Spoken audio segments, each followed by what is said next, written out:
Oh, let's see if this works.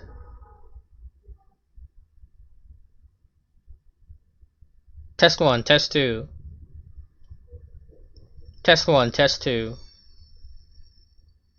Hopefully that works. Yeah, rip my internet. I don't know what happened. You guys can hear me?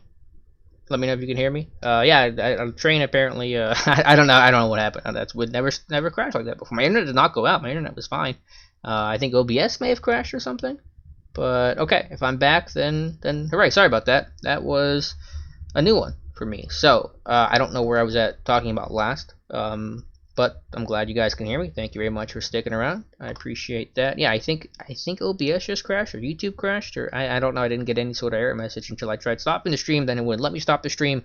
Had to reboot OBS. So blame Moncrief. Oh, poor Moncrief.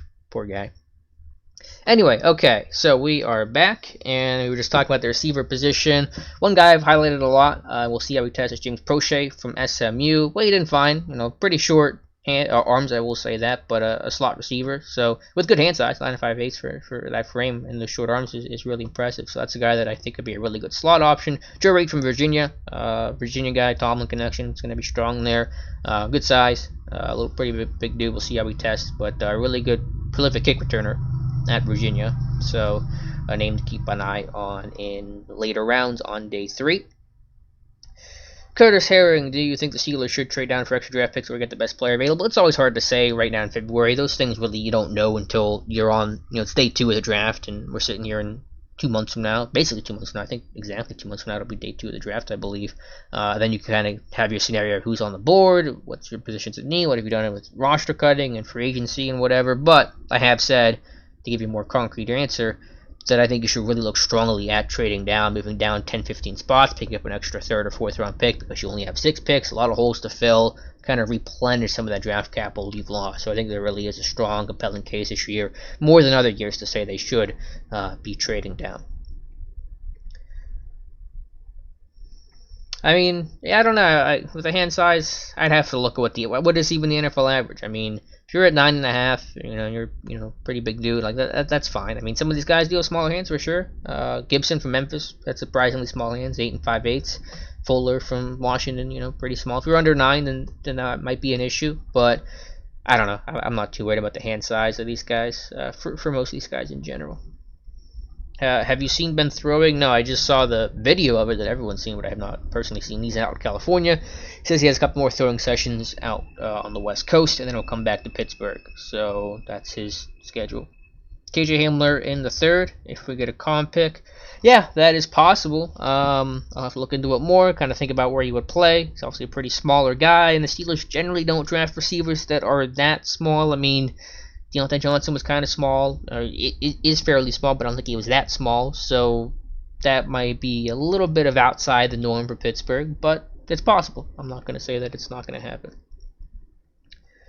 Joe Burrow, yeah, I made a good comment about his hand size. That made me laugh on Twitter. I'm glad he can take that in stride. So, yeah, we're here till 8 o'clock. Thank you guys for being here for the stream. Again, check out our Combine Tracker on Steelers Depot. We'll have that running all week. You can bookmark that page. We'll have it sticky on and off. And again, I have my free agent wish list for safeties tomorrow, bright and early on the website. So you guys can check out 6 safeties I think make sense for Pittsburgh in free agency, especially from a cost perspective. Definitely need to look at guys that are going to be cheap.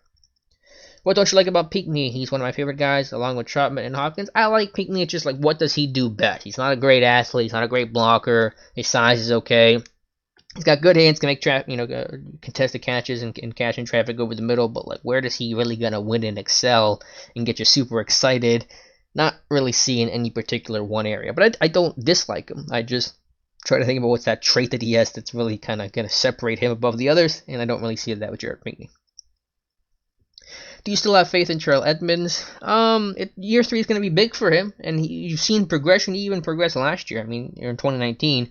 So I've seen him take steps forward. I don't think he's ever going to be that playmaking ball hawk that you would like him to be as a first-round pick with high expectations. But yeah, I think he's 22, and we've seen this with Bud Dupree, with guys that take a while to get in the prime of their career. Edmonds was an underclassman, a young guy in general, so those guys may take more time than let's say a fifth-year senior getting drafted might to develop and get used to the NFL.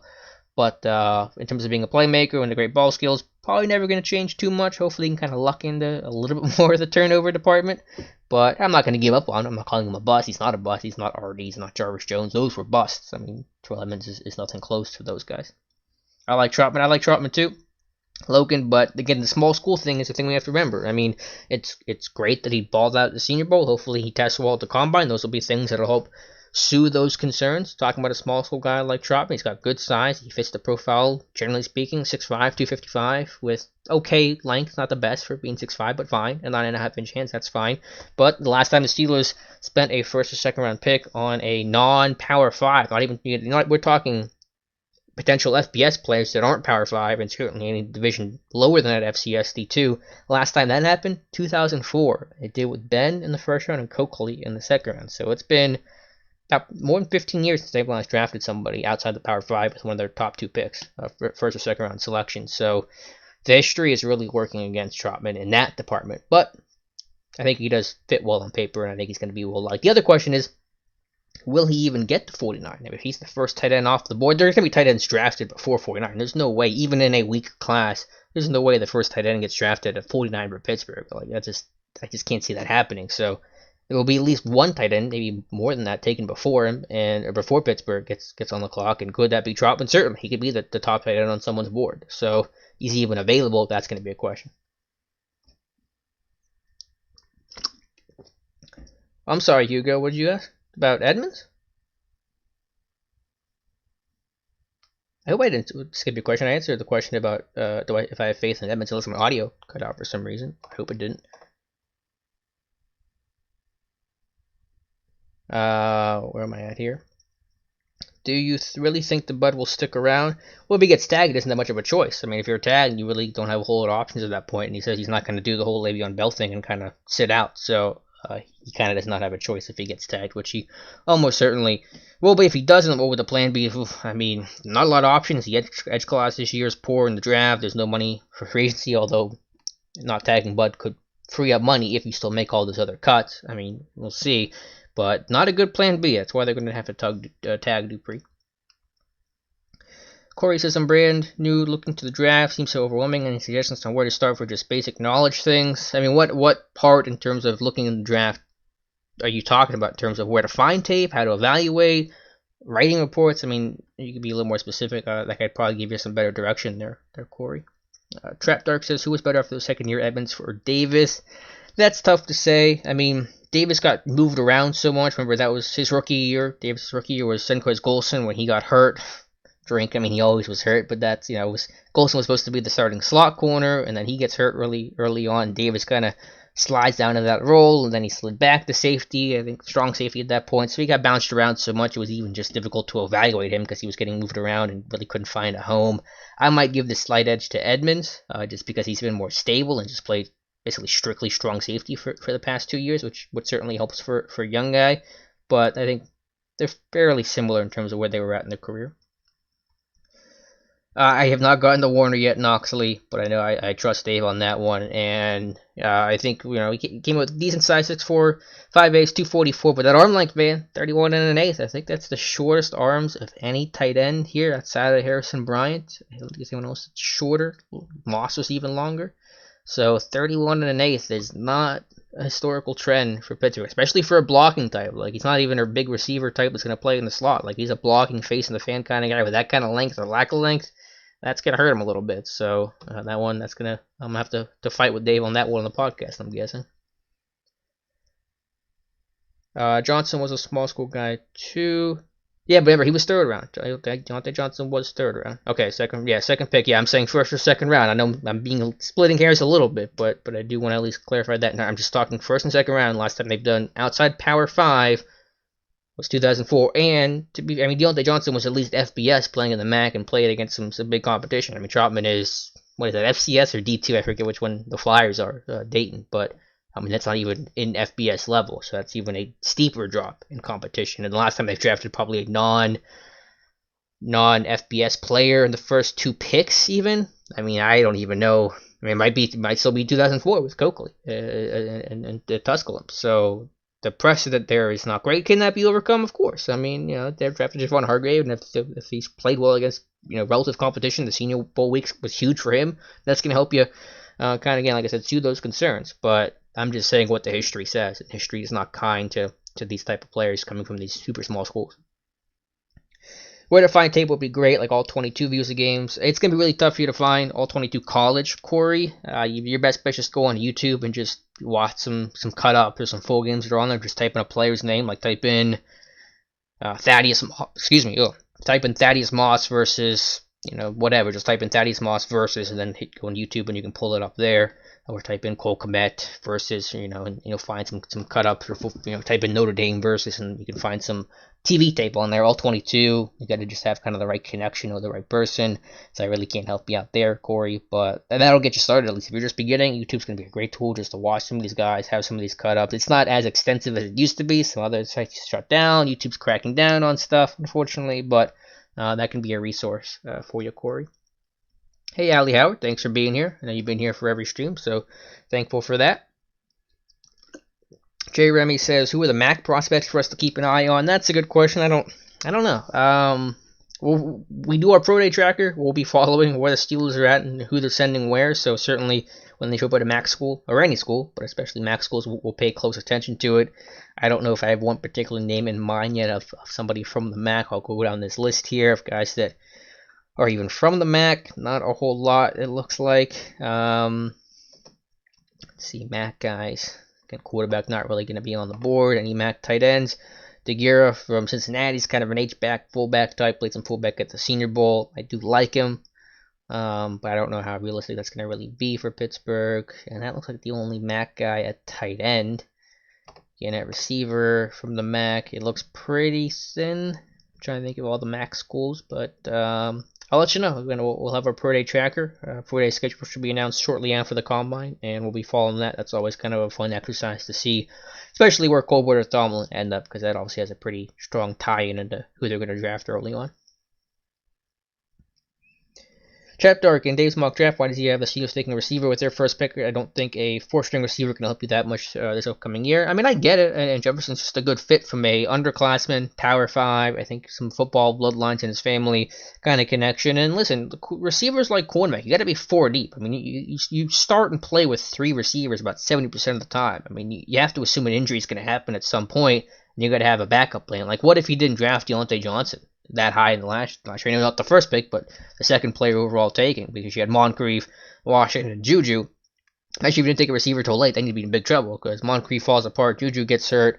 Thank God you had Deontay Johnson. So you got to really be 4 deep at receiver and cornerback, and so I think there's a lot of value in that. So I totally understand why Dave did that in my mock draft. I am taking Prochet in the 3rd round with a comp pick, so I think receiver could be taken still fairly high in the draft. Especially in a deep class like this with so many names, like the value is going to be really overwhelming when the Steelers get on the clock. And from a value perspective, they're probably going to be half dozen of receivers they could justifiably take just in terms of the grade of what they need. As YouTube cracked down on NFL All 22, I mean, like I said, I got a copyright strike on Game Film for a live stream from like a month ago. This was maybe 2 weeks ago, but there's really not, they don't really show, because NFL, to get All 22, you gotta go on NFL Game Pass. So that's how you really watch it. So I'm not sure about other channels and stuff. I mean, I think I've generally been okay in terms of editing up videos and stuff like that. So I don't know. I don't know if they're cracking down on the All 22, but in terms of college games and TV tape, I've seen a pretty good crackdown on that. So that's unfortunate. Keith says, read earlier today that people are now possibly viewing Claypool as a tight end. They said at about 10 pounds and could be a matchup nightmare. Yeah, he weighed in today. Chase Claypool from Notre Dame at 6'4 1/4, 238 after playing, I think, about 225 about there at Notre Dame during his college career. So I know everyone likes the conversion prospect, and I think, that's potentially there. He had a decent week at the Senior Bowl, but, conversions are tough. I mean, it's a tough position to transition to in general, making the jump to the NFL.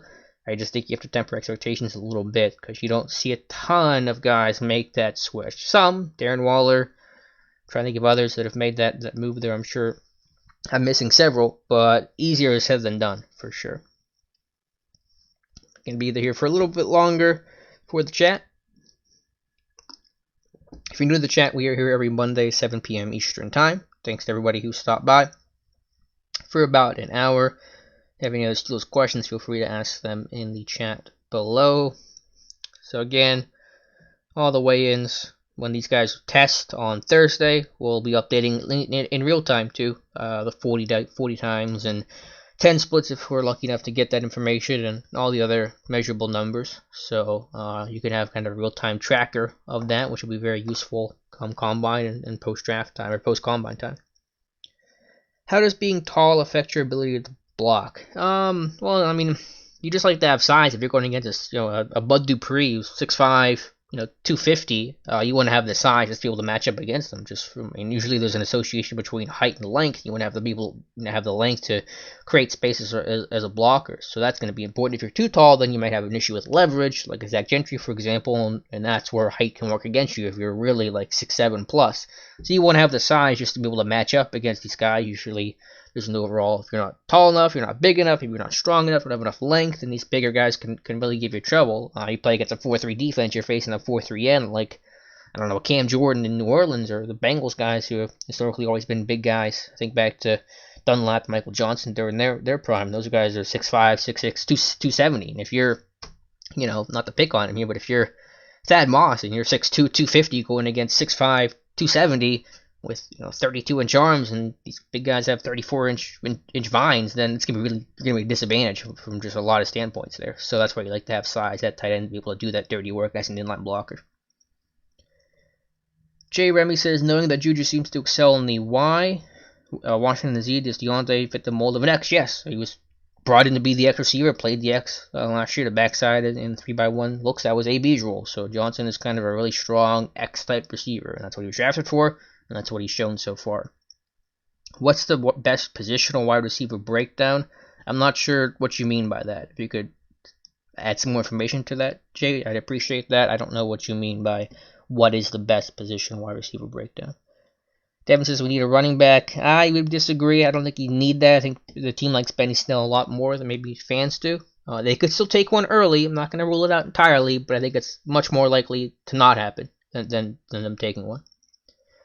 JP Fitta, Alex, can we expect one more of Cam Sutton this year? That's interesting. I mean, Sutton really had a strong year. Really took a big step forward as a tackler, reliability overall, and his coverage tools are strong, and they're better than Mike Hilton's. But, how much more can his role expand? It's tough to say. I think off the top, it's not going to expand a lot. He's going to still be your dime player, your 6DB, which is valuable for sure, but they didn't run a ton of dime last year. I think they ran about 20-25% fewer amount of dime because they had better inside linebacker depth last year. But I will say, if there's an injury to any position, then Sutton's window really opens up. Whether you're talking Hilton, obviously Hilton goes down, Sutton's going to slide in the slot and you call it a day. But even if a Hayden or a Nelson was on the outside, and if Lane's not ready to be counted on, which is a fair bet, fair critique, then Sutton could step in as the outside type of guy. He's played inside and out before. So if any of those guys go down, then Sutton could really have an every down, or at least a real heavy type of role. So I think, if that happens, and he's going to play a lot more if everyone stays healthy, then I think his role as being the dime defender, and a very good one, is going to stay about the same. Snell's going to drop weight, and I've seen that a lot with Connor and Bell and Samuels. All those second-year guys end up dropping a ton of weight, and I think Snell actually had the most explosive amount of runs than any Steeler, I think, did this year in terms of the run game. So I think I give Snell a little bit of credit there. If I remember correctly, Taylor Metcalf was a tackling machine all 4 years in college as well. Who is the late-round linebacker who fits that mold in this draft? That is a great question. Mutated Genome, I have a great answer for you. It'd be this guy right here, Evan Weaver from Cal. He's like a Medikevich 2.0. He's not going to run well. He's a little bit taller, but he's stiff and rigid overall in his movement going backwards. But this guy was a tackling machine who reminds me so much of Medikevich. I think Daniel Valente's got a report on him in draft right now that'll go up the next couple of days. So check out Evan Weaver from Cal as a potential 7th round pick. If Medikevich is gone, It's a great replacement for him. Check out Logan Wilson too, a more really athletic linebacker. Got a report from Tom going up on Logan Wilson tomorrow, but really nice week at the Senior Bowl Logan Wilson had.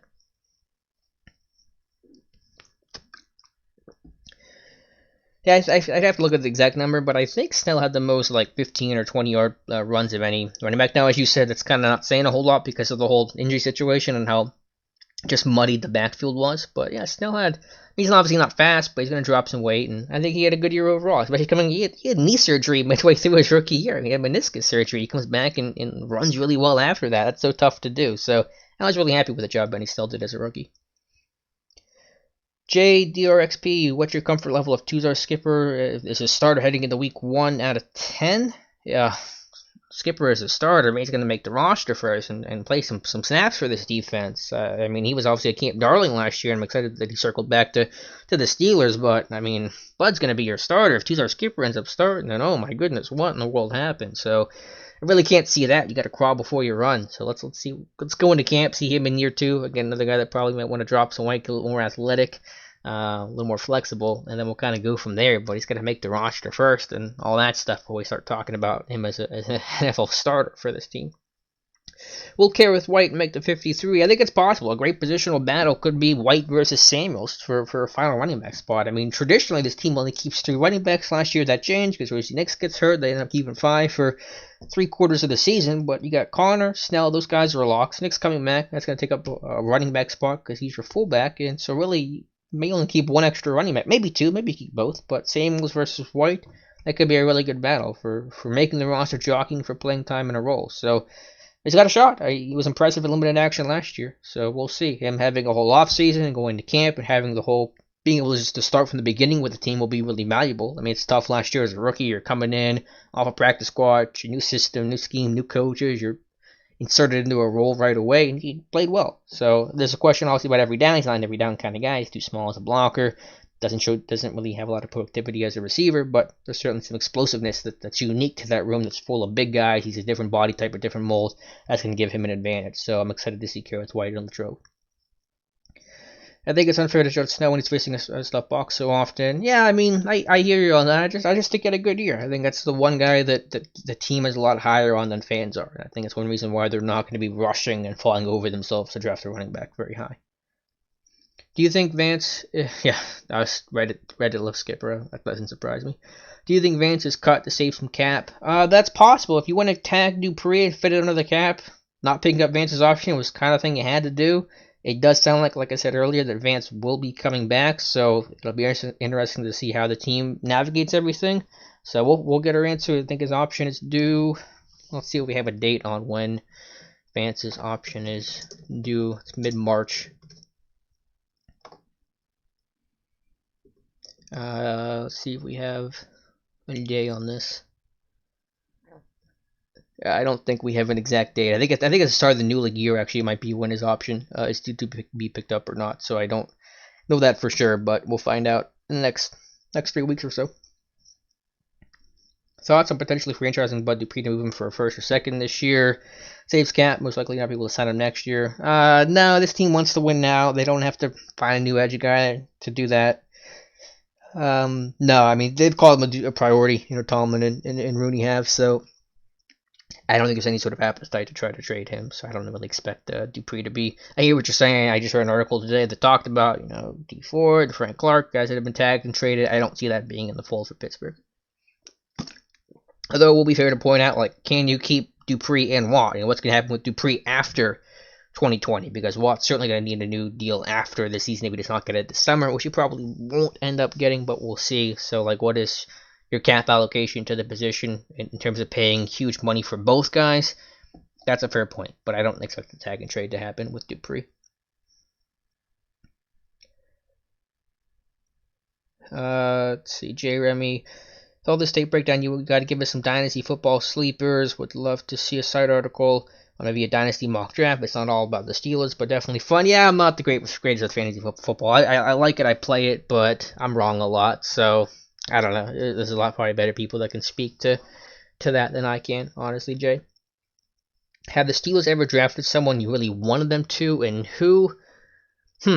That's a good question. I wrote this article, not that I really was pounding the gavel for them to do it, but I thought it was super likely that it was going to happen. I wrote an article right before the draft last year, actually, on April 15th. It said Benny Snell feels destined to become a Steeler. I listed all the reasons for why I thought that: his productivity, his bloodlines, his size. I like big backs, and just kind of the Benny Snell football-ness, his personality. They were at his pro day that Eddie Faulkner was, so I had this article that I felt good about it. I was really happy when they drafted him because I felt smart for a brief moment, at least, that I kind of felt like I nailed the Snell pick. He was in my mock draft. So for a guy that wasn't brought in for a visit and didn't just like scream, oh, obviously he's going to be a Steeler, the way that we knew they loved Devin Bush, so it was obvious to connect that thought. Snell was a little bit tougher, so I felt good about that one. That's probably the closest thing I could have an answer for that there, Knoxley. Logan says I would kind of rather have Vannett and a good tight end in the draft for what Vance makes. Yeah, I don't have any interest in signing Vannett for anything above the league minimum. I think you have a long-term approach at tight end too. You got to look at not only who can help you win this year, but like who is your future at tight end. There's really no one on that roster. It's not Vance, it's not Vannett, it's probably not Gentry. And tight end is a position where it's hard to be. You can't be plug and play with tight end. You can't draft a tight end even high and say, okay, play 1,000 snaps. You just can't do that. At least expecting high level of productivity. So I think in my scenario, you draft a tight end high, second or third round, ideally. You pair him with Vance this year, play about 500 snaps each. Vance is gone after 2020, then that guy you drafted becomes your true and blue number one tight end. That's the way I would do that. Maybe by then Gentry's your number two. Maybe, we'll see. But you got to have a long-term approach. You can't be drafting a tight end the year you need a tight end, like screaming need a tight end. You got to do it a year ahead of time, and I think this is the year to do it. Alex, Kenny Wilkes was in a lot of people's top 25 until about November. Now he's falling like an anchor as his athletic ability catching up to him. I now see him possibly in fourth. Yeah, I don't really know. I didn't even see people rank him that highly. I didn't know a ton about him. Saw him at the Senior Bowl. I think he's making more of a conversion. He's going into a stand-up type of role, so that may be hurting him a little bit. Yeah, I don't see him a tremendous athlete on tape. I think he's getting comfortable with his stance and just his overall movement, being a stand-up type of guy. But this edge class is fairly weak. So there's a role there. I know his story is good, his work ethic and all that's been lauded and praised. So you got to be a really good athlete to rush the passer, and there may be some questions there. JP Fitta, if we cut Vince, who plays alongside Bush? I mean, I don't see any merit in cutting Vince. If in that scenario, I mean, Barron is still here, obviously right now. So if you're cutting Vince and not Barron, then you got Bush and Barron. But I don't see them cutting Vince. I don't see you save $500K if you cut Vince. So what's the point? Just be a dumb thing to do. Still Jedi, here's the issue, but he's likely gone next year, and TJ's going to make close to 20 a season, and next year with a good quarterback class, we may have to trade up for one, so likely have to draft an outside linebacker this year. I think they could draft an edge this year. I don't think it's going to be super high, but edge, you got Bud, and like I said, it's an interesting question. What do you do with the long-term position, an outside linebacker? But I just don't think you can draft an outside linebacker high this year and not really play him, because Dupree's making $16 million, and Watt is MVP caliber, like who you taking off the field, so. They could take an edge. It could be a day 3 pick, absolutely, but I don't see that being a high investment this year. And plus, you do have a Daney and Skipper, and we'll see what those guys can do as they kind of start ascending into their NFL careers. Let's see. All right, a couple more questions to wrap up the stream. TJ Watt was a better pickup than Juju Smith-Schuster. Yes. Thoughts on Adam Trautman? I think he's the most complete tight end in the class. Also interesting, Chase Claypool may be moving to tight end. Yeah, Trautman had a really good week at Mobile. Him and Josh Jones, the tackle from Houston, probably made more money than any other player who attended the Senior Bowl. But again, the question is, can the Steelers overlook the small school stigma with Adam Trautman? And the history of them drafting these small school sub-FBS players is fairly limited. It's happened before, it's possible. But drafting one that high is very limited company. So it's Coakley.